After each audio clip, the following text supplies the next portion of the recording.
Minority corporation స్కీములు బంద్ పెట్టిండ్రు.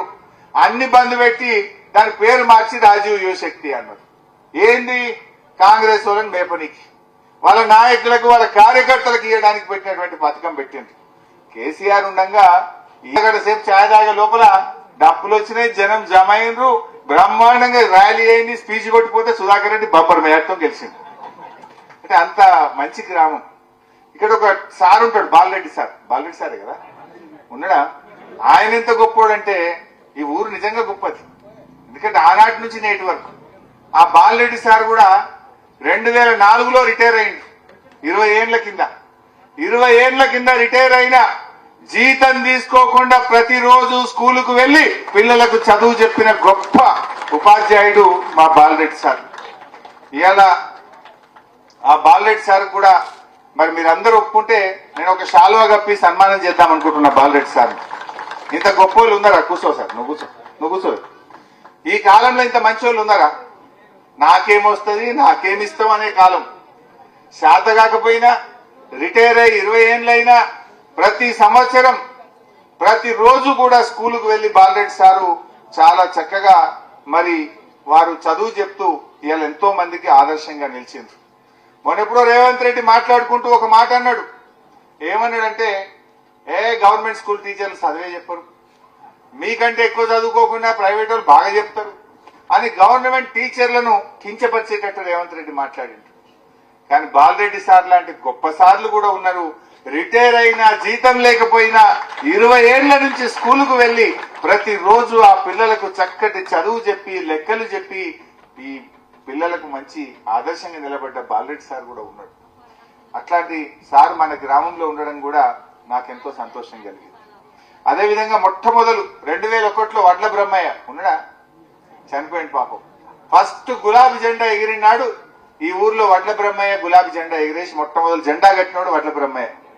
అట్లా వీళ్ళందరూ అంటే ఆ రోజు ఫస్ట్ గ్రామ శాఖ అధ్యక్షుడు ఆయన సెలెక్ట్ చేసారు. నేను వస్తే మొట్టమొదలు జెండా ఎగిరేసినటువంటి వ్యక్తి బ్రహ్మయ్య గారు. ఆయన కూడా ఈ సందర్భంగా యాద్ చేసుకుంటున్నాను నేను. ఎందుకంటే ఎవరైనా మనం మర్చిపోవద్దు, పుట్టుక మర్చిపోవద్దు. పుట్టుక యాది కుట్టుకుంటే బరకత్ ఉంటది, సంసారం మంచిగా ఉంటది. కానీ ఇవాళ వెరగంగానే నేను ఏందో అంటే నడుతుందా? మొదలు జెండా కట్టినోడు ఇక మొదటి గ్రామ శాఖ అధ్యక్షుడు బ్రహ్మయ్యనే కదా. మరి ఇవాళ ఇంత మంచి భవనం అయిందంటే మా కార్యకర్తలే కదా. నేను రావచ్చు, కొబ్బరికాయ కొట్టొచ్చు, రిబ్బన్ కత్తిరియచ్చు. దీని వెనుక కష్టం మా తీగుల్ గ్రామ బీఆర్ఎస్ కార్యకర్తలది, మా మాజీ సర్పంచ్లది, మా మాజీ ఎంపీటీసీలది, మా వార్డు మెంబర్లది, మా గ్రామ శాఖ అధ్యక్షులది. చాలా చక్కగా మీరు ఈ కార్యక్రమం చేశారు. చాలా రోజులు వాయిదా పడ్డా కూడా ఇవాళ మాత్రం నాకు కూడా చాలా సంతోషంగా ఉంది.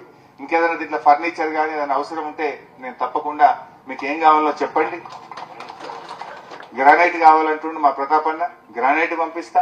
దీనికి అవసరమైన ఫర్నిచర్ కూడా నా సొంత డబ్బులతో పంపిస్తా అని చెప్పి కూడా మనవి చేస్తూ మరోసారి మా కార్యకర్తలకు, మా నాయకులకు శిరస్సు వంచి నేను కృతజ్ఞతలు, ధన్యవాదాలు తెలియజేస్తూ ఇంత మంచి కార్యక్రమం చేశారు. జై తెలంగాణ.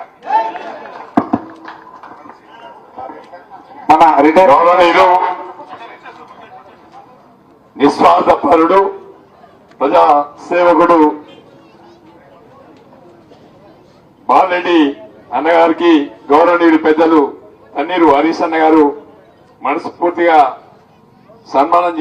సన్మానిస్తూ మరి తెలంగాణ రాష్ట్రంలో కూడా ఇలాంటి గొప్ప వ్యక్తులు కావాలని చెప్పి మనస్ఫూర్తిగా మరి బాలరెడ్డి అన్న గారి ఆశీర్వాదం తీసుకుంటున్నటువంటి హరీష్ అన్న.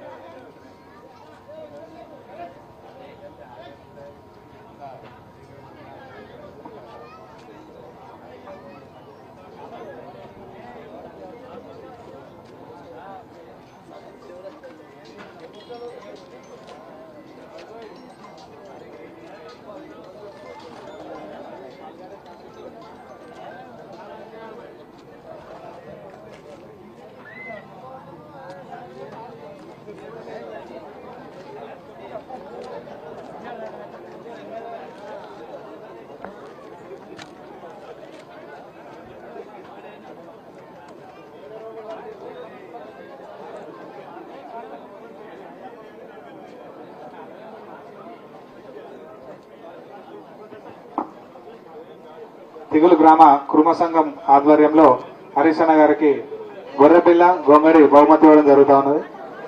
మిగతా వాళ్ళు దయచేసి కొద్దిగా దూరం ఉండండి.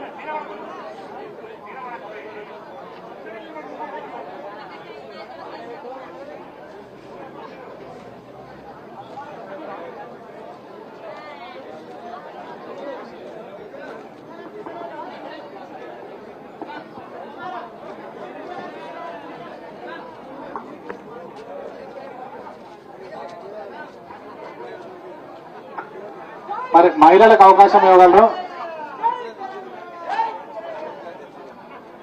కొద్దిగా ముందు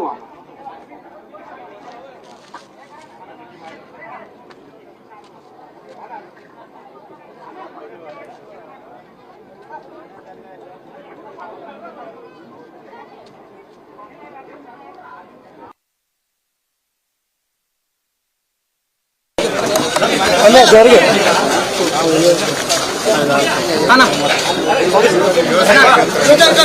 యువసేన యూత్ అధ్యక్షులు మరియు సభ్యులందరూ కూడా తెలంగాణ విగ్రహం వరకు హరీశనతో గ్రూప్ ఫోటో దిగగలరు. యువసేనకు సంబంధించిన మిత్రులు మాత్రమే రండి. మిగతా వాళ్ళు కొద్దిగా జరగండి. యూత్ సభ్యులందరూ కూడా